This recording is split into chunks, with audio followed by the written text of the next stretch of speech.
Magandang araw sa lahat. Ipapakita ko na naman sa inyo ang pananim ko ditong pinya. Ayan, ang dami nila.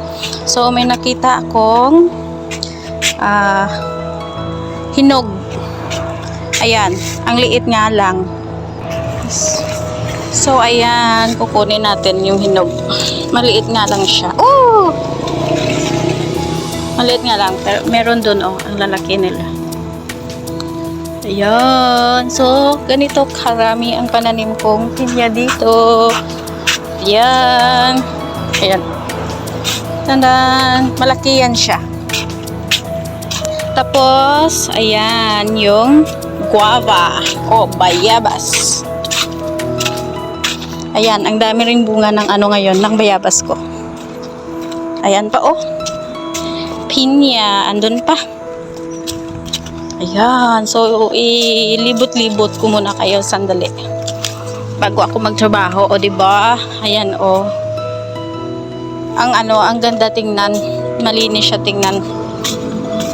Ito naman ang aking kalamansi. Ayan, pwede nang makuha yung iba,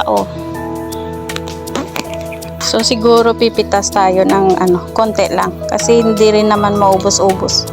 Hindi ko rin magawang juice kasi nga sobrang mahal ng ngayon, asukal.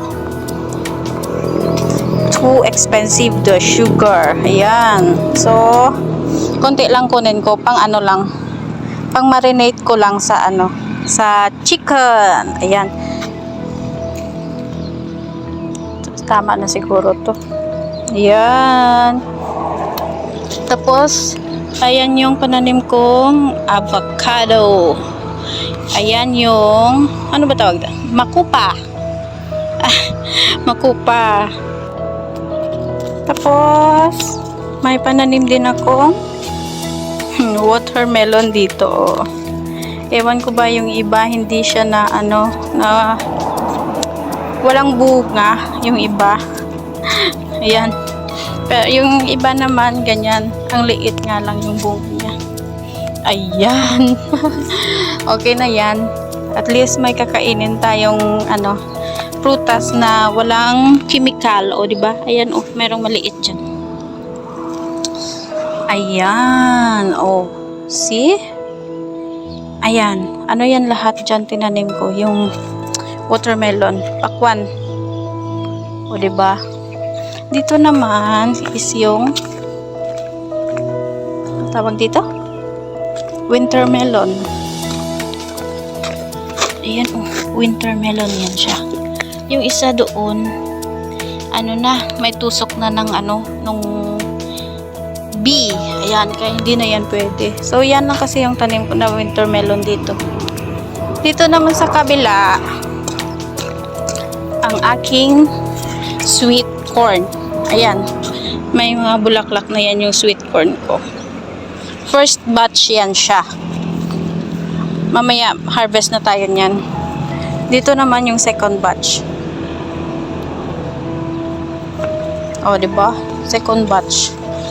Kasi yung first batch ko, meron ng yan, Yan! Meron na akong sweet corn na aanihin mamaya, diba? Diba? Kasi nga, pag may itinanim ka, talagang may aanihin ka. Diba?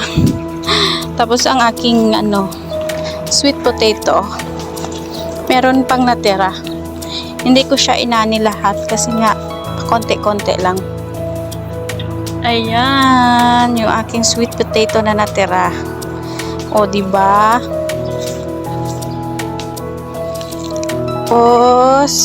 Tapos ipapakita ko sa inyo ang bulaklak ng aking dragon fruit. Ayan, ang ganda.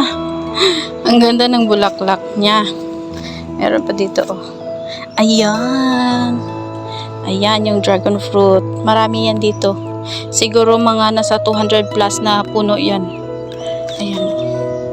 Binili nung amo ko yung yung lote para lang pagtaniman ng mga prutas. Ayan yung durian. Ayan. Tapos merong puno ng durian isa dito. Ayan, sobrang laki na yan. Yun. Isang taon na yan siya. So, after 4 more years, bago yan siya magkaroon ng prutas. O, diba? 5 years daw kasi yung durian. So, yan lang muna sa ngayon. Thank you for watching. Bye-bye!